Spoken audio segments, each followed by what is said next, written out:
Well, you just bought your brand new Humminbird unit, and you got home and you're trying to figure out how to install it. You got a fiberglass boat. It's not quite as simple as just hanging it off the back of an aluminum boat.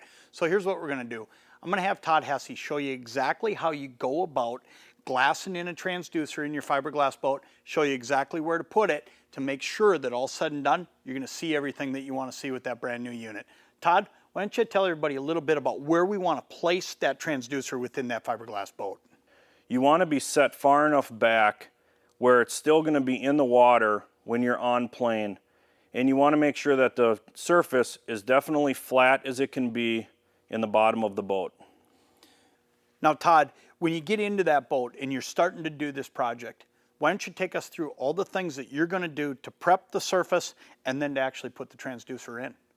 First thing that you want to do is you need to clean both surfaces and scuff them, the transducer and the glass.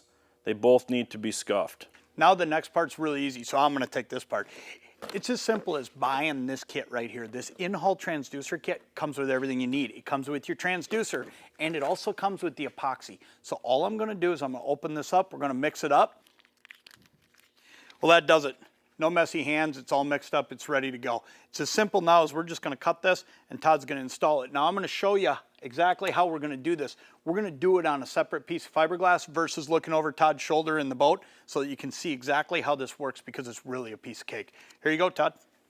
All right, we're gonna simply cut this bag open with our mixed epoxy, and we're gonna squeeze this epoxy out on our roughed up and cleaned surface.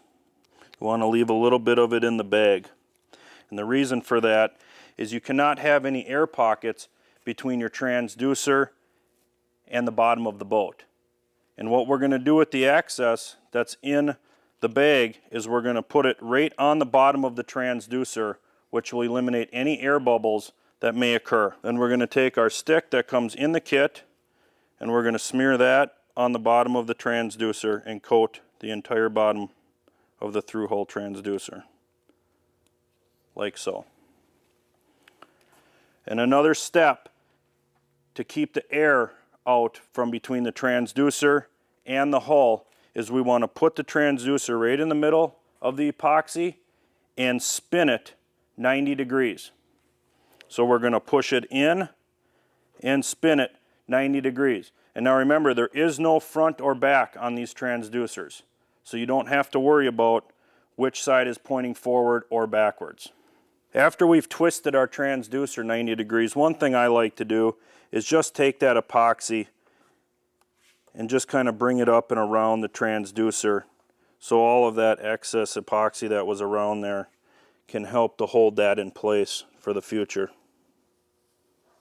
And then what we want to do to allow this to dry is we want to tape this or put a heavy object on there so that it will stay in place and not move while this epoxy is curing.